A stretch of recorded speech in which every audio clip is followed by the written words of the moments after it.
Bose house के आलीशान hall में आज एक ऐसा तूफान आने वाला था जिसे देखकर हर कोई हैरान रह जाता।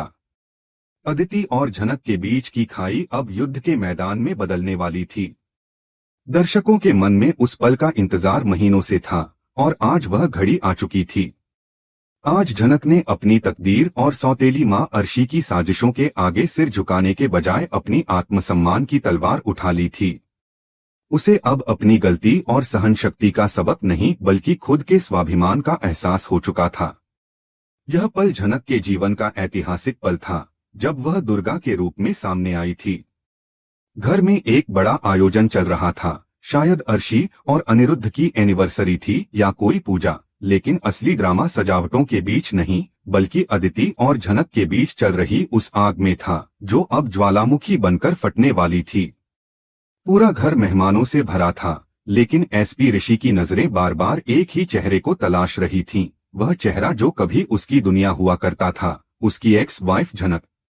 उसकी बेचैनी आंखों में जो छिपा दर्द और फिक्र थी, वह उसकी वर्तमान पत्नी अदिति से बर्दाश्त नहीं हो रही थी। अदिति जो अर्शी की बेटी थी, हर चीज पर अपना हक जमाने की आदत में थी। वह झनक से जलती थी क्योंकि ऋषि का दिल आज भी उसी झनक के पास अटका हुआ था जिसे उसने कभी प्यार किया था। अनिरुद्ध जो दूर खड़ा यह सब देख रहा था, उसकी हालत बेहद दयनीय थी। वह जानता था कि झनक उसकी और नूतन की निशानी है और उसकी सगी बेटी है, लेकिन अर्शी की नफरत ने उसे घर में एक नौकरानी से भी बदतर दर्जा दिया था। अनिरुद्ध की खामोशी इस तूफान को बढ़ावा दे रही थी और अब वह भयंकर रूप में सामने आने वाला था। माहौल गर्माता है जब पार्टी के बीचों बीच झनक, जो मेहमानों की खातिरदारी में व्यस्त थी, अनजाने में ऋषि से टकरा जाती है। यह टकराव महज एक इत्तेफाक था, लेकिन अदिति के लिए यह किसी साजिश से कम नहीं था। अदिति की आंखों में खून उतर आता है और वह समझती है कि झनक जानबूझकर ऋषि के करीब आने की कोशिश कर रही है। उसे लगता है कि झनक चाहती है कि वह पुरानी चिंगारी को फिर से हवा दे ताकि ऋषि और वह फिर से करीब आ सकें। यह जलन केवल आज की नहीं थी बल्कि यह वर्षों की वह जलन थी जो अर्शी ने अदिति के दिल में भर दी थी। अर्शी ने उसे हमेशा यह सिखाया था कि झनक एक ग्रहण है जो उनकी खुशियों को निगलने आया है।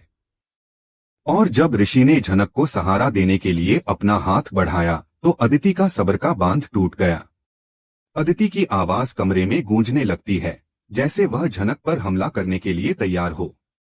वह बिना किसी लिहाज के झनक को ललकारती है और उसे यह याद दिलाती है कि वह इस घर में सिर्फ एक दया के पात्र के रूप में रह रही है। वह कहती है कि एक्स वाइफ का तमगा लेकर घूमने वाली औरतें अक्सर सहानुभूति बटोरने के लिए गिरने और संभलने का नाटक करती हैं। ऋषि आगे बढ़ने की कोशिश करता है अपनी पत्नी को रोकने के लिए, लेकिन अर्शी उसे इशारे से रोक देती है। अर्शी के चेहरे पर एक कुटिल मुस्कान है क्योंकि उसे लगता है कि उसकी बेटी ने अब बिल्कुल उसी के नक्शे कदम पर चलना शुरू कर दिया है। लेकिन आज कुछ अलग था। झनक की आंखों में आंसू तो थे, लेकिन उनमें डर नहीं था। आज झनक अपने अपमान को सहने की बजाय अपने आत्मसम्मान के लिए खड़ी हो गई थी। अदिति झनक को अपमानित करते हुए कहती है कि ऋषि ने उसे छोड़कर एक बेहतर जिंदगी चुनी और आज भी वह इसी घर के कोने में पड़ी है, जैसे एक पुरानी वर्दी। वह उसका हर लफ्ज एक सीधा वार करती है, झनक की औकात पर हमला करती है। और फिर वह उसे मनहूस कह देती है, वही शब्द जो सालों पहले अर्शी ने झनक की मां नूतन के लिए कहे थे। अदिति अब अपनी हदें पार करती है और झनक के चरित्र पर सबसे घिनौना आरोप लगाती है। वह कहती है कि जिस तरह नूतन ने अनिरुद्ध की जिंदगी बर्बाद की थी, वैसे ही झनक अब ऋषि की जिंदगी बर्बाद करना चाहती है। यह सुनकर कमरे में मौजूद हर शख्स की सांसें थम जाती हैं। अदिति अब झनक को थप्पड़ मारने के लिए हाथ उठाती है, यह सोचकर कि झनक सिर झुका लेगी और यह वार सह लेगी। लेकिन इस बार झनक ने उसे हक्का बक्का कर दिया। जैसे ही अदिति का हाथ झनक के गाल तक पहुंचने वाला होता है, एक शून्यता छा जाती है।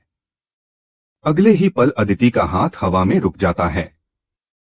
झनक ने उसका हाथ पकड़ लिया है, इतनी मजबूती से कि अदिति का चेहरा डर और असहायता से भर जाता है।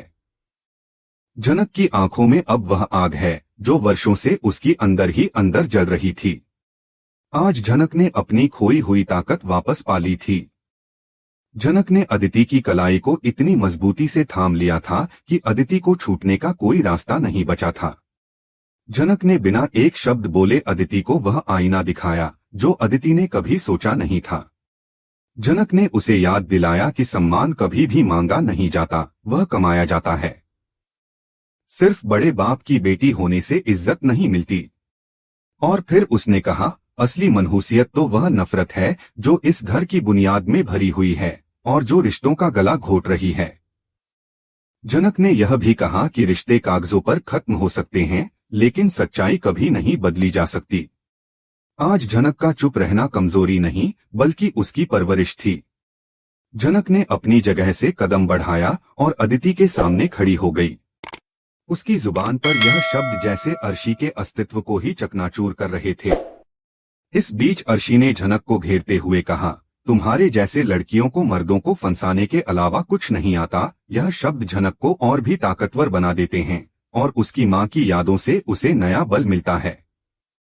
वह अर्शी को बता देती है कि अगर उसने अपना मुंह खोला तो इस घर के दीवारों में दफन कई राज बाहर आएंगे और फिर इसका साम्राज्य ताश के पत्तों की तरह ढह जाएगा। यह धमकी किसी हवा में नहीं थी।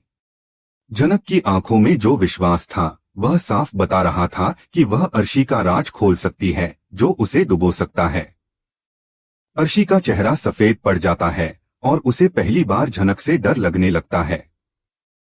एसपी ऋषि, जो अब तक खड़ा था, एक पल के लिए खामोश रहता है, लेकिन उसकी आंखों में अब कुछ और था। क्या उसने जनक को छोड़कर गलती की थी? क्या अदिति और अर्शी ने उसे धोखा दिया था? अब ऋषि की नजरें जनक की तरफ मोड़ जाती हैं। उसे पहली बार समझ आता है कि जनक केवल अपनी इज्जत के लिए लड़ रही थी और उसने कभी भी किसी के सामने अपनी आत्मसम्मान का समझौता नहीं किया। अदिति और अर्शी की आक्रामकता अब ऋषि की नजरों में एक साजिश जैसी लगने लगी थी। लेकिन सबसे बड़ा भूचाल तब आता है जब अनिरुद्ध, जो अब तक खामोश था, बीच में कूद पड़ता है। वह अर्शी को बताता है कि अगर इस घर में किसी को तमीज सीखने की जरूरत है तो वह जनक नहीं बल्कि उसकी बेटी अदिति है। अदिति और अर्शी दोनों के दिलों में घृणा और नफरत के साए थे। लेकिन आज वह समय आया था जब जनक को अपने अधिकार का एहसास हुआ। अदिति ने हमेशा जनक को एक नफरत की दृष्टि से देखा था और अब जब उसने देखा कि उसके खुद के पिता अनिरुद्ध अपनी बेटी के साथ खड़े हैं तो उसकी दुनिया उलट गई थी। अर्शी, जो हमेशा अपने स्वार्थ में डूबी हुई थी, आज अपने सबसे बड़े झटके का सामना कर रही थी। वह सोच नहीं पा रही थी कि जिस घर को वह अपनी ताकत समझती थी वही घर आज उसके खिलाफ खड़ा था। अनिरुद्ध ने अपनी बेटी जनक को वह सम्मान दिया था जो वह दशकों से छीन रही थी। जब वह आरती की थाली जनक के हाथ में थमाता है तो पूरी बोस हाउस की सच्चाई सामने आती है। उसकी परवरिश ने एक तरफ जहां अर्शी और अदिति को उनके पापों से अंधा बना दिया था, वहीं दूसरी तरफ जनक की शख्सियत में उसे अपनी असली पहचान दिखाने का साहस मिला। और जब अनिरुद्ध ने यह घोषणा की कि आज की पूजा की आरती अदिति नहीं बल्कि जनक करेगी तो अर्शी का चेहरा बेजान हो गया। लेकिन जब जनक आरती शुरू करती है तो अचानक वह गिरने लगती है। ऋषि उसे पकड़ता है और यह देखता है कि जनक के शरीर का रंग बदलने लगा है, उसकी सांसें उखड़ रही हैं। यह कोई सामान्य बेहोशी नहीं थी। जनक को जानबूझकर जहर दिया गया था। इसका शक ऋषि को था और जैसे ही डॉक्टर ने पुष्टि की वह बिना देर किए अपने पुलिस हेडक्वार्टर से संपर्क करता है। यह अब सिर्फ एक मेडिकल इमरजेंसी नहीं बल्कि एक प्रयास था किसी की जान लेने का। ऋषि के आदेश से बोस हाउस को सील कर दिया गया और किसी को भी बाहर जाने की अनुमति नहीं दी गई। अर्शी ने जैसे ही देखा कि अब ऋषि ने उसकी साजिश का पर्दाफाश किया है, वह घबराकर यह साबित करने की कोशिश करने लगी कि उसने कुछ नहीं किया। लेकिन ऋषि की आंखों में गुस्सा था और उसकी बातों में एक खौफनाक चेतावनी। वह साफ तौर पर कहता है कि अगर उस चरणामृत में जहर मिला तो अर्शी को जेल में डाला जाएगा। अर्शी की आंखों में खौफ था और यह सब कुछ स्पष्ट हो चुका था कि झनक को मारने का प्रयास अर्शी और अदिति ने मिलकर किया था। जब झनक को होश आता है तो उसके लिए यह भी एक आंशिक राहत थी, लेकिन अभी भी खतरा पूरी तरह से टला नहीं था। ऋषि ने एक कदम और आगे बढ़ते हुए इस घर में झनक की सुरक्षा के लिए कड़े कदम उठाने का फैसला किया। उसने ऐलान किया कि जब तक अर्शी और अदिति के खिलाफ कोई कानूनी कार्रवाई नहीं होती, तब तक झनक उसकी सुरक्षा में रहेगी। उसने अनिरुद्ध से कहा कि झनक अब कहीं नहीं जाएगी और वह उसे अपनी जिम्मेदारी के तहत अपने सरकारी बंगले में ले जाएगा। अदिति की सूरत देखकर ऋषि को एक और चौंकाने वाली बात महसूस हुई। उसने देखा कि अदिति ने अपनी मां के खिलाफ बोलना शुरू कर दिया है। वह अब अर्शी से नफरत करती थी, क्योंकि उसे यह एहसास हो गया था कि उसने हमेशा गलत सीखा था। अब उसे यह भी पता चल गया कि उसकी असली बड़ी बहन झनक ही थी, जिसे वह हमेशा एक नौकरानी की तरह देखती आई थी। यह झनक का असली हक था, जो अब उसे मिल चुका था। लेकिन यह महाकवि मोड़ तब आया जब दादी ने एक पुरानी फाइल अनिरुद्ध से छीनकर ऋषि के सामने फेंकी।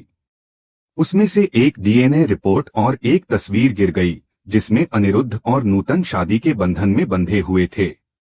यह तस्वीर सारी सच्चाई सामने ले आई थी कि झनक अनिरुद्ध बोस की असली और सगी बेटी थी। ऋषि ने उस तस्वीर को उठाया और अनिरुद्ध से सीधे पूछा कि क्या यह सच है। अनिरुद्ध ने कोई सफाई नहीं दी। उसने अपनी आंखें झुकी हुई, सिर झुकाकर और हां कहकर सच को स्वीकार कर लिया। यह एक पल था जब अदिति और अर्शी दोनों के पैरों तले जमीन खिसक गई थी। अदिति तो बुरी तरह चौंकी और अपनी मां के खिलाफ बगावत कर दी। अर्शी की चालें अब पूरी तरह से नाकाम हो गई थीं। अर्शी ने अपने अंतिम हथियार के रूप में आत्महत्या की धमकी दी, लेकिन ऋषि ने उसकी धमकी को हवा में उड़ा दिया। वह अब किसी के सामने डरने वाला नहीं था। उसने अर्शी को साफ तौर पर कह दिया कि अगर वह अपनी साजिशों से बाज नहीं आई तो उसे गिरफ्तार कर लिया जाएगा। और जब अनिरुद्ध ने अपनी पत्नी अर्शी को घर छोड़ने का आदेश दिया तो उसे एहसास हुआ कि वह अब अकेली हो गई थी। अदिति ने अपनी मां को भी अकेला छोड़ दिया और उसे यह भी एहसास हुआ कि उसे हमेशा नफरत की दिशा में प्रशिक्षित किया गया था। अंत में अनिरुद्ध ने झनक को उस घर के मंदिर तक लेकर गया और उसे वह स्थान दिया जो उसकी जन्म से हकदार थी। यह देखकर ऋषि ने धीरे से मुंह मोड़ लिया, क्योंकि अब उसे लगता था कि उसका काम खत्म हो चुका है।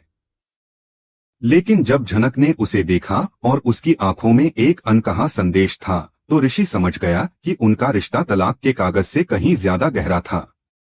झनक की जीत अब सिर्फ एक कानूनी लड़ाई नहीं, बल्कि एक भावनात्मक और सामाजिक बदलाव का संकेत बन चुकी थी। ऋषि और झनक का रिश्ता अब इस घर और समाज में न सिर्फ अपने अस्तित्व का दावा कर रहा था, बल्कि यह एक नई शुरुआत की ओर इशारा कर रहा था। अब यह सिर्फ झनक की जंग नहीं, बल्कि एक नई लड़ाई थी, हक, परिवार और सत्य के लिए।